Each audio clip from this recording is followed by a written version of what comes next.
In the vast sweep of human history, empires rarely rise from honesty or hard work alone. They rise from the shadows through extraction, deception, and state-sanctioned violence. Today, on Histroa Finance, we uncover one of the most shocking engines of global power, how the British Empire was not built on fair trade, but on a system of organized, government-approved piracy. Stay with us because what you're about to hear will change how you understand the world you live in today. The British Empire wasn't built on fair trade or hard work alone. It was built on theft. Not petty theft, not back-alley robbery, but grand, state-sponsored piracy on a global scale. In the 16th and 17th centuries, the English crown didn't just tolerate pirates, it hired them, licensed them, and shared the profits. The world remembers them as privateers. But let's not sugarcoat it, they were pirates, working for the state, looting Spanish ships overflowing with gold and silver, torching colonial cities, and shipping stolen fortunes back to England.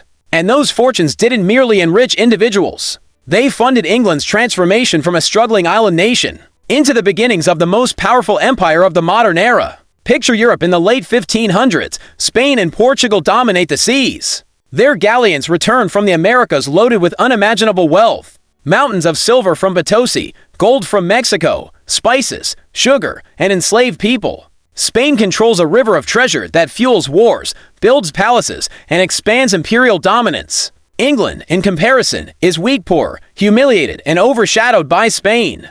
Queen Elizabeth I has no empire, no global colonies, and not enough money to challenge Spain openly. So she turns to a different weapon. If England cannot outproduce Spain, it will steal from Spain. Elizabeth issues letters of marque, legal documents that transform pirates into privateers. These licenses give captains royal permission to attack Spanish ships, seize their cargo, and bring treasure back home. The crown takes a cut, investors take theirs, and the crew keeps the rest. Theft becomes legitimate policy. The most famous of these state-backed pirates was Francis Drake. School books call him an explorer, but his circumnavigation of the globe was essentially a planned robbery spree. In 1577, Drake embarked on a mission disguised as exploration.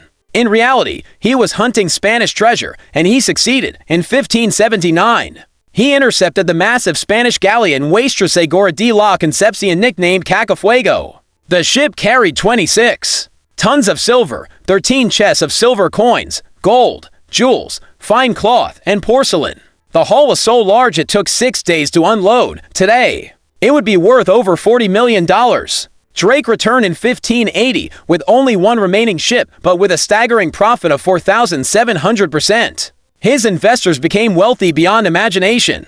Queen Elizabeth, who had secretly funded the mission, received enough treasure to pay off her national debt. She boarded Drake's ship, the Golden Hind, and knighted him on deck. Piracy became patriotism. Drake continued raiding across the Caribbean, striking Santo Domingo, burning Cartagena, and destroying St. Augustine. These were full-scale attacks on colonial cities, carried out with royal approval. Spain called it terrorism, England called it strategy, but Drake was only the beginning. In the 17th century, Henry Morgan rose to prominence, part pirate, part businessman of empire. In 1671, he led the infamous sack of Panama with over 1,200 men. Morgan crossed the Isthmus of Panama, crushed Spanish defenses, and plundered Panama City. The treasure, silver, gold, jewels, silk, enslaved people, was measured not in chests but in wagon loads. Technically, he broke the law. England and Spain were supposed to be at peace. He was arrested and shipped to London, but instead of punishment, Morgan was celebrated, knighted, and appointed lieutenant governor of Jamaica. Again, piracy became policy. English piracy was unique because it wasn't random crime, it was a financial system. Investors funded voyages, captains led crews, loot was divided like corporate dividends. The crown collected its share. It was capitalism enforced through violence. The impact changed world history. Spain's empire weakened, England's navy strengthened. Stolen wealth flowed into English banks, shipyards, and industries. Piracy provided the seed capital for the British Empire. And when piracy became inconvenient, it simply evolved. The same financial logic that backed privateers later backed the East India Company, a corporation empowered to wage war, conquer territory, and monopolize trade.